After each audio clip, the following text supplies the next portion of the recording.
Well, we've said it countless times that October is, of course, a busy month along coastal Delmarva, but this Friday, the big day, Halloween, which is just one of my favorite events, holidays, time of year, because everybody gets so creative. But there's more creativity, and perhaps if you've been in the dating scene and you haven't had any luck, there's an uptick in events for you. It's on the rise, Halloween events for singles. And listen to the numbers here, because I didn't realize that it had jumped this much. These meetups becoming a lot more common. They are now up 93% since just 2023. So that's a stunning number. I mean, that's almost 100%. Like, they almost didn't exist in this way until 2023. And let me read off some of the stuff here. One of the reasons many people are fed up with dating apps, 78% say they feel like that's a burnout.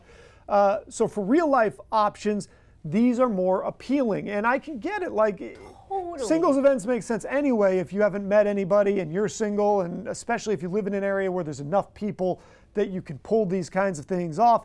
And then it's just a lot more fun when you have a theme. And you can see who maybe put some effort into something on each side of the aisle, what their personality was. Did we go scary and spooky? Did we go funny? We've talked about those kind of dynamics earlier this week. So you might be able to get a better vibe of what makes a person tick based on what they've chosen as an outfit. I think so too. I think, what they like, what movies they saw that year might be reflected in their costume. So you already kind of know maybe some things that you may already have in common with somebody. I also think Halloween is naturally sort of a flirty holiday. So I think people are already sort of in that little more fun, little more relaxed, already kind of knows that everybody's looking for somebody. You can't take yourself too serious if you're wearing like a giant costume that's got stuff and face paint and whatever.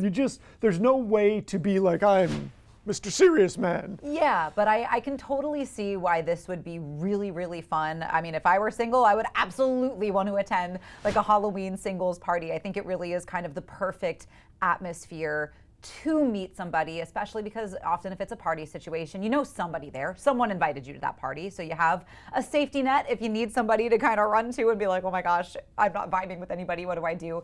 Your friends can kind of bail you out, but I think it's such a great way to meet face to face, know you've got some common ground, talking points with people's costumes. I think it sounds really fun. And I would say, actually, even if you don't have anybody there with you, I think that the costumes are such a good icebreaker. Yes. Oh, why did you go with this? How long did it take you to put this together? Is it a last minute deal, or did you put a lot of thought into it? You have a built-in conversation that you can have with anybody. And if somebody else is wearing something ridiculous and kind of walking around, it's a real good exit to be like, this isn't going well. Right. Have you seen that guy? I'm going to go track him down and ask him about that. It gives you a nice escape hatch to any conversation you're in as well. It does. I really do feel like this is kind of the perfect setting, and I can 100% see why they've made such a big jump. What was it, last few years? 93% since 2023. Okay, yeah, so the last 2 years, and that makes perfect sense to me. Sounds like a lot of fun. Maybe if you're going to a singles Halloween event, we'll send good vibes your way, best of luck when you get there. And if you do go, tell us the story. Let us know how it went. Send it on into the socials or team@coastlife.com, because we would love to hear about it, and we'll talk about it right here on the show. Yes, we will. But coming up on Coast Life, this time of year, especially as we head into the holiday season, the colder months, it's our unhoused and unsheltered neighbors that sort of become top of mind. So we've got some great volunteer opportunities to tell you about when we get back.